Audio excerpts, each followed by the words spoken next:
Hello students, thank you so much for clicking on this video. Welcome to our channel Physics Classes by Mudit.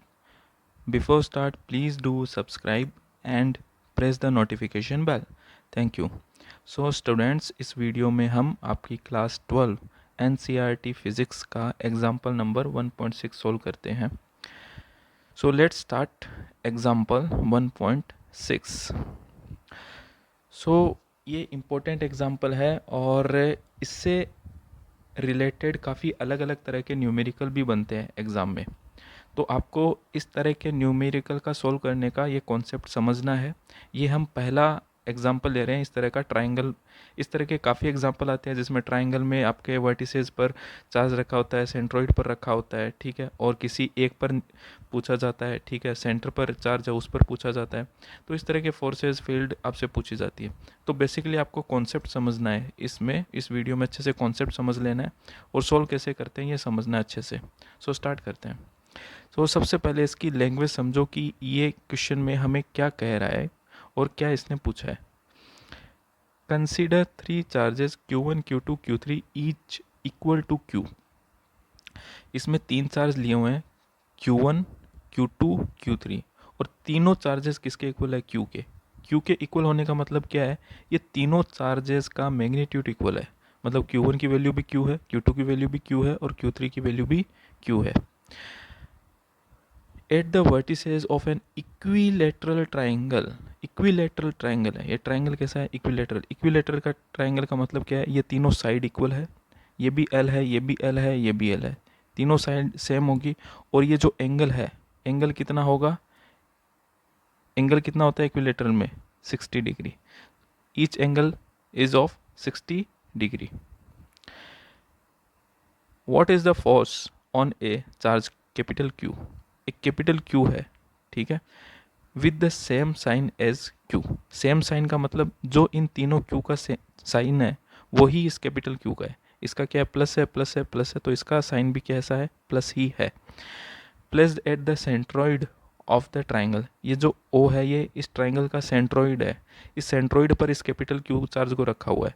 तो ये question में क्या पूछा है कि इन तीनों चार्जेस की वजह से, यानी Q1, Q2, Q3 की वजह से इस कैपिटल Q चार्ज के ऊपर टोटल कितना फोर्स लगेगा.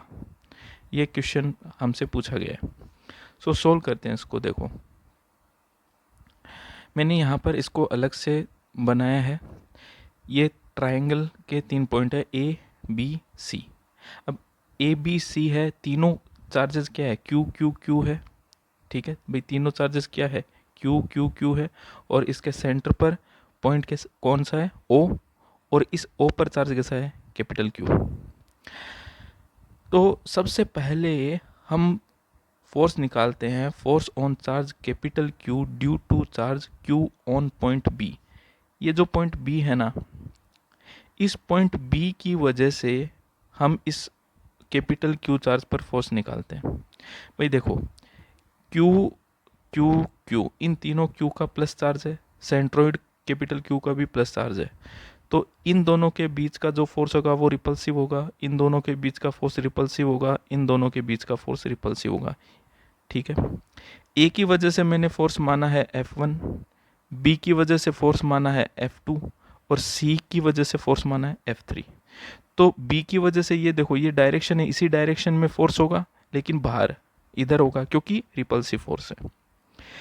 इसी तरीके से A पर जो Q है वो भी इसी लाइन के ऊपर होगा, AO की लाइन पर होगा, लेकिन वो बाहर होगा. क्यों? क्योंकि रिपल्सिव है. इसी तरीके से ये CO वाली लाइन देखो, इस Q की वजह से भी इस कैपिटल Q पर फोर्स लगेगा, इसी लाइन पर लगेगा लेकिन बाहर, F3 बाहर लग रहा है, ठीक है, क्योंकि रिपल्सिव फोर्स है.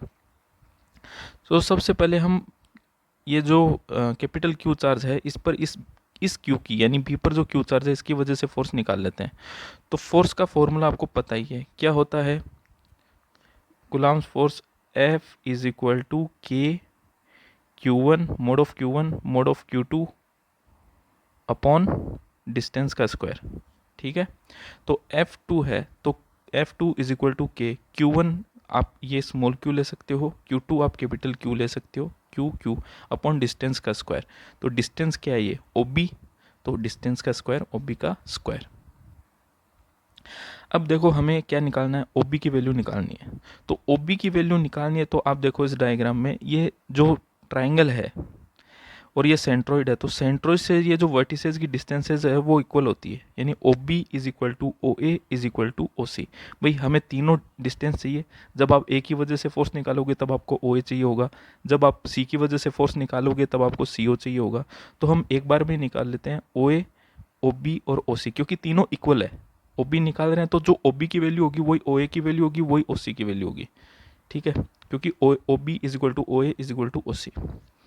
तो सबसे पहले देखो कि ये जो सेंट्रोइड होता है वो आपको पता है कि मान लो ए से ये जो सामने जो डिस्टेंस है क्या है, BC।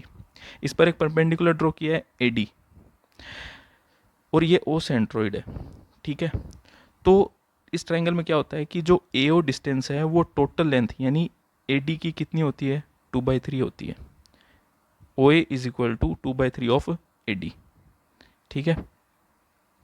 अब आपको OA निकालना है ना, क्योंकि OA निकालोगे तब OB भी आ जाएगी, OC भी आ जाएगी। OA कितना है, 2/3 AD, ठीक है। भाई OA निकालने के लिए आपको AD निकालना पड़ेगा। OA आप डायरेक्ट तो निकाल नहीं सकते, कहाँ से निकालोगे, है ना। तो आप AD निकाल सकते हो और AD का 2/3 कर दोगे तो आपके पास OA आ जाएगा। अब AD कैसे निकालें, AD के लिए देखो आपके सामने ये ट्राइंगल दिख रहा होगा ABD, है ना, राइट ट्राइंगल है। इजीली आप पाइथागोरस थ्योरम लगाकर आप AD निकाल सकते हो। इसमें आपके पास हाइपोटेनियस L है और ये जो टोटल लेंथ L है, भाई BC टोटल कितनी है, L है, तो BD और DC ये हाफ है क्योंकि परपेंडिकुलर ड्रॉ किया है, तो ये L/2 ये L/2 में हाफ ऑफ डिवाइड करती है इक्विलेटरल ट्रायंगल में। तो OA is equal to 2/3 of AD, तो AD निकालेंगे, पाइथागोरस थ्योरम लगाएंगे ABD में। AB square is equal to BD square plus AD square. AB square is equal to BD square plus AD square. अपने को AD square चाहिए तो ये BD square equal to इधर जाके माइनस का हो जाएगा, तो AD स्क्वायर ये BD स्क्वायर इधर चला गया तो AB square minus BD square. AB square L है, AB की वैल्यू L है तो L का स्क्वायर, BD की वैल्यू L/2 है तो L/2 का होल स्क्वायर, और L/2 का होल स्क्वायर क्या कर सकते हैं, n²/4। LCM क्या आ जाएगा, 4 आ जाएगा, 4 LCM आ जाएगा तो 4L square minus L square, 4L square minus L square कितना हो गया, 3L स्क्वायर अपॉन 4। तो AD square is equal to ये आ गया। अब दोनों तरफ स्क्वायर रूट करेंगे तो AD स्क्वायर का AD, इसका स्क्वायर रूट करेंगे तो 3 तो रूट में आ गया, L स्क्वायर का रूट L हो गया, 4 का रूट 2 हो गया, तो ये AD आ गया आपके पास L/2 इंटू √3। ये तो AD आया। आपको क्या चाहिए, OA चाहिए, तो OA क्या होगा, 2/3 ऑफ AD, तो OA is equal to 2/3 of AD, और AD की वैल्यू हमने रख दी L/2 √3। 2 से 2 कैंसिल हो जाएगा, नीचे 3 है, ऊपर 3 की पावर हाफ है, तो ऊपर वाली हाफ पावर है वो नीचे आ जाएगी। भाई कैसे होगा ये, देखो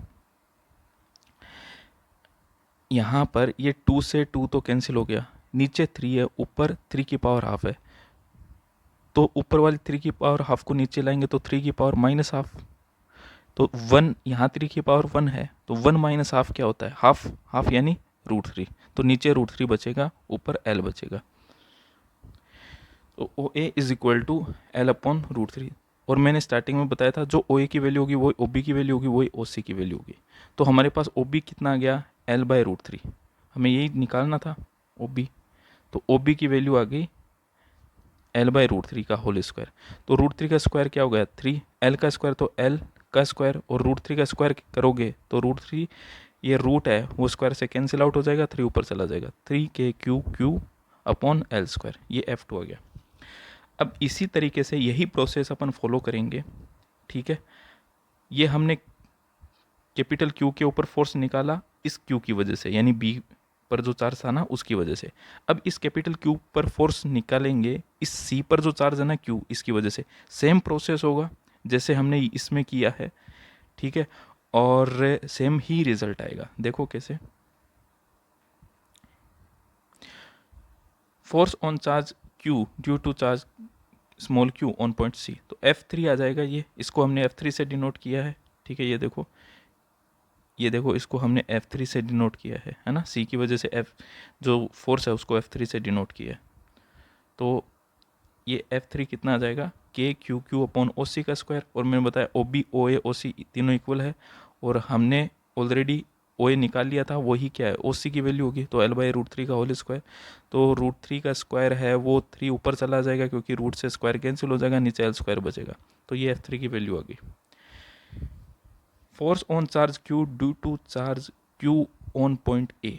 अब हमें क्या करना है, इस ये जो ए पॉइंट है ये दो तो हम निकाल चुके हैं, अब इस ए पर जो चार्ज है इसकी वजह से हमें फोर्स निकालना है, इसकी वजह से फोर्स को हमने F1 माना है। देखो तो F1 इज इक्वल टू के क्यू क्यू अपॉन ओ ए स्क्वायर, ओ ए की वैल्यू अपन निकाल चुके हैं, एल अपॉन रूट थ्री का होल स्क्वायर, ये थ्री ऊपर चला गया, एल स्क्वायर नीचे, ये F1 आ गया। तो अब देखो हम तीनों फोर्स निकाल चुके हैं, F1 F2 F3, यानी कैपिटल Q चार्ज के ऊपर ए की वजह से, बी की वजह से और सी पॉइंट पर जो चार्जेस है उनकी वजह से हम फोर्सेस निकाल चुके हैं, F1 F2 F3। ठीक है, अब देखो F1 है वो नीचे है, ठीक है, नीचे की तरफ है डायरेक्शन, मतलब माइनस जे केप, नीचे माइनस वाई डायरेक्शन होती है तो माइनस जे केप डायरेक्शन में। F2 और F3 है, उनका हम रिजल्टेंट फोर्स ले सकते हैं, वो ऊपर की तरफ ले सकते हैं। कैसे ले सकते हैं, बाय द पैरेललोग्राम हमने लो पढ़ा है ना, ये देखो ऐसे, ठीक है। तो ये एफ डेस जो फोर्स है वो F2 और F3 का रिजल्टेंट फोर्स होगा ऊपर की तरफ। भाई F1 है वो तो नीचे की तरफ है, इसकी तो डायरेक्शन है हमारे पास, लेकिन F2 F3 की डायरेक्शन नहीं है ना, तो F2 और F3 का हमें रिजल्टेंट फोर्स लेना पड़ेगा, और जो कि हमने क्या लिया है F डेस। अब हम F2 और F3 का रिजल्टेंट फोर्स निकालेंगे F डेस। तो बाय द पैरेललोग्राम लो, इसकी इस लॉ से हम ये लिख सकते हैं, फॉर्मूला लगा सकते हैं, F डेस इज इक्वल टू, ये फॉर्मूला होता है इसमें, root F2 square plus F3 square plus 2 F3 cos 120 degree. Cos 120 degree क्यों लिखा है भाई, ये एंगल जो है ये 120 डिग्री है, ठीक है, ये जो एंगल है ना ये वाला, ये और ये कितने 120 120 और 120, ठीक है। और ये इसमें क्या होगा कि आपके पास पैरेललोग्राम लो है, इसके बारे में थोड़ा सा मैं बता देता हूँ। देखो ये क्या होता है,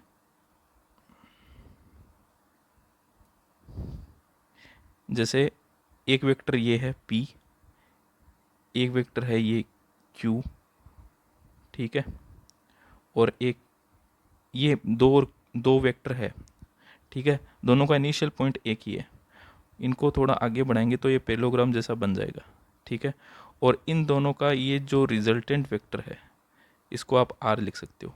तो R की जो वैल्यू है वो क्या होती है, R vector is equal to root P square plus Q square plus 2PQ cos theta, ये इसकी वैल्यू होती है पैरेललोग्राम लो में, ठीक है, याद रहेगा, ये फॉर्मूला इसमें होता है इस लो में, तो आपको ये याद रखना है। सो नाउ ये एंगल कितना है, यहाँ पर 120 डिग्री, इधर भी 120 डिग्री है और इधर भी 120 डिग्री है, तो कोस 120 ये एंगल आ गया दोनों के बीच का, ठीक है। सो एफ डेस इज इक्वल टू, अब F2 और F3 की वैल्यू आपको पता है वो सेम है ना, F2 और F3 की वैल्यू इक्वल आई थी, देख लेते हैं। F3 कितना आया था 3KQ अपॉन एल स्क्वायर, और F2 भी इतना आया था 3KQ अपॉन एल स्क्वायर, दोनों सेम आए थे, तो इसको एक बार मैंने इक्वल ले लिया, F2 is equal to F3 is equal to F, तो F square plus 2F into F square, और कोस 120 की वैल्यू होती है -12, ठीक है। इसको सोल्व करेंगे तो F square plus F square 2F square plus minus minus 2 से 2 कैंसिल हो जाएगा, F स्क्वायर बचेगा 2F square minus F square F square, और F स्क्वायर का रूट स्क्वायर है वो रूट से कैंसिल हो जाएगा, F बचेगा, ठीक है। और F हमने किसके इक्वल माना था, F2 और F3 के, तो F2 और F3 की कोई भी एक वैल्यू लिख दो, चाहे F2 की लिख दो चाहे F3, दोनों सेम है, तो 3KQ अपॉन एल स्क्वायर, तो ये F डेस की वैल्यू आ गई 3KQ upon L square, equation number 6। अब देखो ये F डेस है वो ऊपर की तरफ है रिजल्टेंट किसका, F2 और F3 का, और F1 है वो नीचे की तरफ है।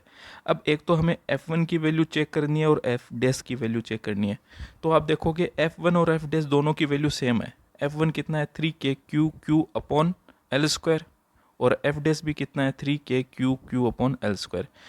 F dash and F R equal in magnitude, दोनों के मैग्नीट्यूड सेम है ना, दोनों की वैल्यू सेम आई है, but opposite in direction. Direction क्या है, एक दूसरे के जस्ट अपोजिट है, एक ऊपर है तो दूसरा नीचे है। So the resultant force of on Q, यहाँ पे क्या आएगा, resultant force on Q is 0। ठीक है, क्यों 0 क्यों आया भाई, क्योंकि दोनों जो फोर्सेस है दोनों की वैल्यू तो सेम है। ठीक है, मैग्नीट्यूड में दोनों फोर्स सेम है, लेकिन दोनों की डायरेक्शन क्या है, एक दूसरे के अपोजिट है, इसलिए दोनों फोर्स एक दूसरे को कैंसिल आउट कर देंगे। कैंसिल आउट कर देंगे तो रिजल्टेंट फोर्स क्या बचेगा, 0 बचेगा। सो स्टूडेंट्स, इस वीडियो में इतना ही। अगर आपको वीडियो अच्छा लगा है तो प्लीज़ इसे लाइक करें, अपने फ्रेंड्स के साथ शेयर करें, and don't forget to subscribe. Take care, thank you.